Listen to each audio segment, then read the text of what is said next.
Lorsque vous naviguez sur Internet, est-ce que vous voyez la grille invisible qui structure les sites web? Aujourd'hui, je vous ai préparé 3 exemples pour vous expliquer tout ça. Le premier exemple, c'est un exemple visuel que je vous ai dessiné dans Photoshop, dont un exemple tout à plat pour partir sur quelque chose de tout simple. Ensuite, on continuera sur un site web réel dans lequel je vais vous montrer comment où s'applique cette grille qu'on aura vue avant à plat dans l'exemple simple. Et puis pour terminer, je vous expliquerai lorsqu'on crée un site web, donc qu'on le crée avec du code ou un outil comme ici Divi, comment s'appliquent ces histoires de grilles et de blocs. Cela va servir à tout le monde, je pense que c'est intéressant pour n'importe lequel internaute, et la partie finale servira beaucoup pour les gens qui construisent des sites web avec Divi. Divi, c'est ce que vous voyez ici.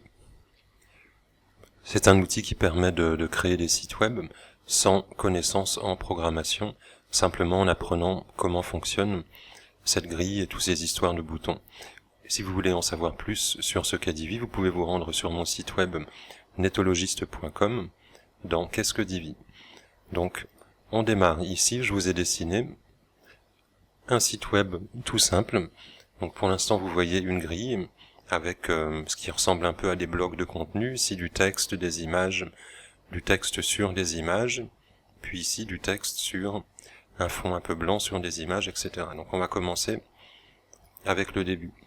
Ça, c'est un navigateur. Donc c'est un navigateur web, vous savez ce que c'est. On peut regarder un site web avec un ordinateur, un grand écran, un téléphone, une tablette, etc. Ici, on va prendre l'exemple du navigateur. Comme c'est plus grand, ça va être plus facile à expliquer. Donc voici un navigateur. Hop, je vais supprimer la grille pour le moment. Un navigateur vide. Et donc, le site web va s'afficher dans la partie qui est ici. Donc je voulais colorier en vert. Voilà, c'est là où le site web va s'afficher. Donc je triche un peu parce qu'il y a d'autres informations sur le site web, notamment ici l'URL du site web, ici le titre de la page, l'URL de la page, et le logo de la page. Nous on va s'intéresser au contenu, c'est-à-dire la partie en vert.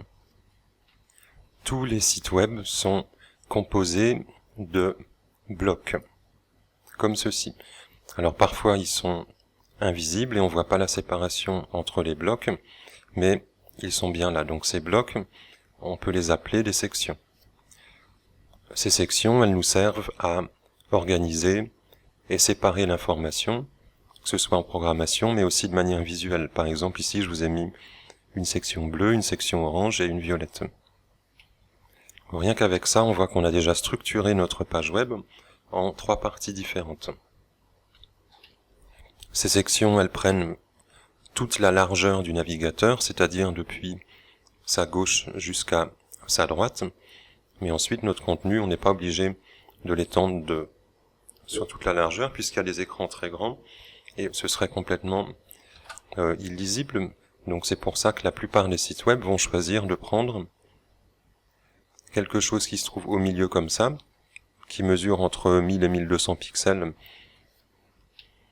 Là, on va pas s'attarder sur ces chiffres. On prend simplement ces mesures-là parce que ça correspond à peu près à la moyenne de ce que tous les écrans peuvent voir. Donc, bref, ici, on va mettre le contenu de notre site web au milieu, dans ce cadre que je viens de dessiner. Même si nos sections font toute la largeur, on va mettre le contenu ici. Pour bien qu'on s'y retrouve, j'ai dessiné, vous voyez, cette grille. Donc là, elle dépasse en haut et à gauche, mais ça, vous en souciez pas. Donc pour montrer ici, on a notre première section toute bleue, et puis ces 2 lignes, ça va être le contenu de notre site web, qui va se trouver ici, entre cette ligne à gauche et à droite. Et on va garder la même ligne. On va tout aligner dans chaque section pour que ça donne une apparence homogène. Par exemple, si je vous montre sur ce site web, ici vous reconnaissez des sections. En haut, on a une section avec un fond blanc. qui va être le logo, le menu. Ensuite, on a une section avec cette image, le titre, etc. Là, on a une section avec un fond gris et puis du contenu. Ici, une section avec un fond blanc et une vidéo. Une autre section avec un fond blanc. Donc là, ça peut être deux sections différentes ou la même. Mais comme elles ont toutes les deux un fond blanc et qu'il n'y a pas de séparation visuelle, l'internaute ne sait pas si c'est une ou deux. Peu importe. Et puis là, une dernière section avec un fond violet, puis enfin la vraie dernière avec du violet plus foncé. Là, si vous remarquez quelque chose, c'est que la ligne qu'on a ici à gauche,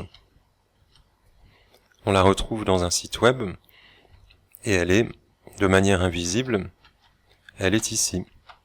Vous voyez que le texte, il commence ici, le logo ici.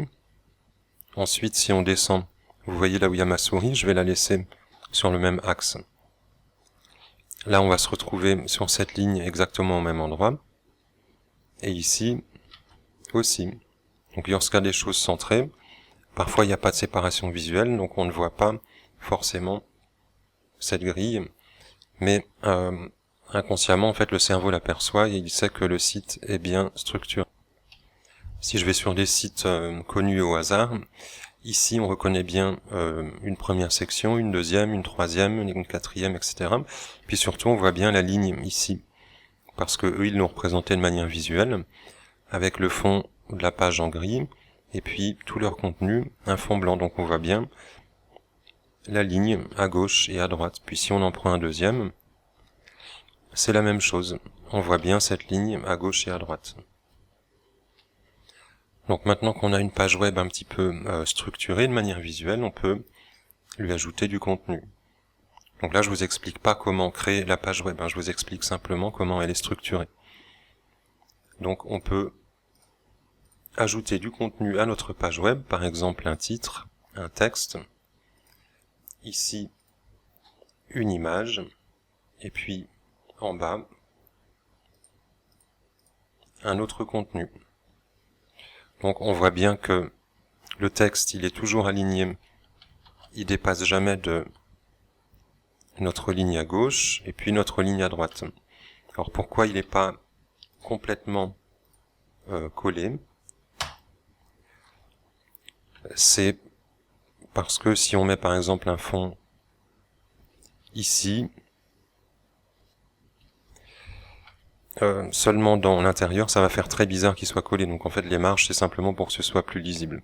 Dans certains cas, ça va être collé à gauche, puis dans d'autres, non. En fait, ça dépend surtout de ce que vous avez en fond. Donc ça, c'est un détail. Ici, on a centré le contenu, c'est-à-dire que si j'enlève la grille et qu'on regardait que la première section bleue, hop, on ne saurait pas que il y a une ligne ici. Mais mon contenu, dans tous les cas, si jamais j'en mettais plus comme ça, il s'arrêterait bien toujours à la ligne de gauche et de droite, pour qu'on soit bien aligné tout au long du site. Ensuite, il y a des exceptions. Alors, on va pas s'attarder sur les exceptions, mais ce qu'on fait, c'est que là, on crée une structure. Depuis tout à l'heure, ce qu'on fait maintenant, c'est que parfois, on va déstructurer un site pour ajouter du rythme. Par exemple, ceci pourrait se retrouver comme ça, tout à gauche, et puis ça, tout à droite. Alors ça se fait quand on veut alterner des designs complexes, etc. Et ça va pas apporter grand-chose à votre site web. Et puis, c'est simplement l'exception qui confirme la règle. Une fois qu'on maîtrise bien toutes les histoires de structure, on peut s'amuser à déstructurer un petit peu, mais ça n'apportera pas grand-chose. Le mieux, c'est d'apprendre à structurer de manière simple et correcte. En haut, il y a une chose intéressante, je vais remettre le design comme il était avant, c'est que volontairement, je ne fais pas coller le texte à gauche et à droite, et ça c'est un effet de design, c'est pour que le texte soit pas trop large en fait. Vous voyez, c'est beaucoup plus beau comme ça. On laisse toujours les espaces vides sur un site web. Par exemple, ce que j'ai fait ici, c'est trop chargé, il faudrait l'améliorer un peu en termes de design. Mais on va rester sur notre histoire de structure. Donc maintenant qu'on a vu ce que c'était que les sections, ici on a une section bleue une section jaune et une violette, on va voir ce que sont les rangées. Donc les rangées, c'est le nom donné dans Divi à ce qu'il y a à l'intérieur. Donc par exemple, ici je vous mets la rangée en rouge. Donc on a une section qui est en fait un container, comme une boîte, qui contient une rangée, ou plusieurs dessous.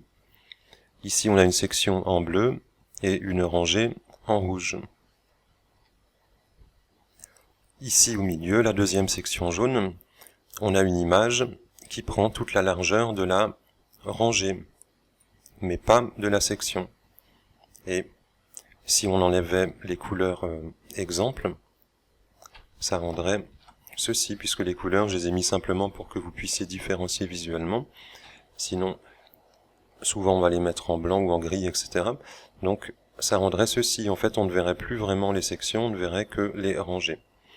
Ensuite, on va faire quelque chose d'intéressant, c'est que la troisième section en bas, si je fais ceci, je lui applique une image de fond sur la section. En revanche, si je fais ceci, j'applique mon image de fond sur la rangée. Donc vous voyez la différence, c'est simplement deux types de containers. Ce qui fait toute la largeur du navigateur, c'est les sections, et ce qui fait la largeur du site, ce sont les rangées. Et les rangées, elles peuvent contenir des colonnes. Donc, par exemple, ici, on a deux colonnes en bas. Ici, je peux colorier un petit peu la deuxième colonne. Donc là, on a une section avec une image de fond qui contient une rangée qui elle-même est composée de deux colonnes, colonne 1, colonne 2. Et sur la deuxième colonne, on a appliqué un fond blanc un peu transparent qui laisse voir le fond de la section. Et je pourrais avoir un fond sur ma section, puis sur ma rangée. Par exemple, je vais rajouter des arbres en fond de la rangée. Hop. Donc maintenant, on voit que la section a un fond, la rangée a un fond, et puis la deuxième colonne de la rangée a un fond. Donc là, évidemment, c'est too much, c'est trop. On va éviter de superposer deux images comme ça, mais c'est pour vous montrer avec l'exemple. Donc j'espère que c'est clair maintenant la différence entre une section et une rangée, et on va aller voir ça tout de suite dans un site web réel. Donc ça c'est une page web, c'est une page web normale avec du texte qui se sélectionne, des liens pour naviguer dedans, etc. C'est le site qu'on construit dans ma formation Divi, qu'on construit ensemble. Donc ici, lorsque j'active le Divi Builder, je vois des boutons bleus, verts et gris, et puis aussi vous voyez des lignes bleues, des lignes vertes, et puis des lignes grises. Donc ici vous devinez tout de suite que le bleu, tout ce qui est en bleu, ça correspond à nos sections, et ce qui est en vert, à nos rangées. Donc lorsqu'on passe la souris sur les boutons, dans Divi, on voit bien les réglages de la section, les réglages de la rangée. Donc ici, on reproduit complètement ce qu'on a vu dans notre exemple. C'est une grille. En fait, les sections s'empilent les unes après les autres. Elles contiennent des rangées qui peuvent avoir 1, 2, 3, 4, 5 colonnes. Et puis ensuite, dans les rangées, dans les colonnes des rangées, on met du contenu. Ça peut être du texte, des images, des vidéos. Et puis on peut appliquer des couleurs de fond ou des images de fond. À tout ce qui existe, on peut appliquer des couleurs ou des images de fond à nos sections, à nos rangées, à nos colonnes, et même à nos modules. Ici, je pourrais mettre un petit fond en plus comme ça. Donc on va voir tout ça dans Divi. Pour obtenir la suite de cette vidéo, je vous invite à vous rendre sur le site netologist.com et puis vous défilez un peu, et ici vous mettez votre petit nom, votre adresse email, et je vais vous envoyer gratuitement la suite de cette vidéo, ainsi que plein d'autres choses gratuites et sans engagement. Je vous remercie de votre attention. Si vous avez appris quelque chose, ce serait sympa de cliquer sur le pouce en l'air, et puis pourquoi pas de vous abonner à cette chaîne. À bientôt.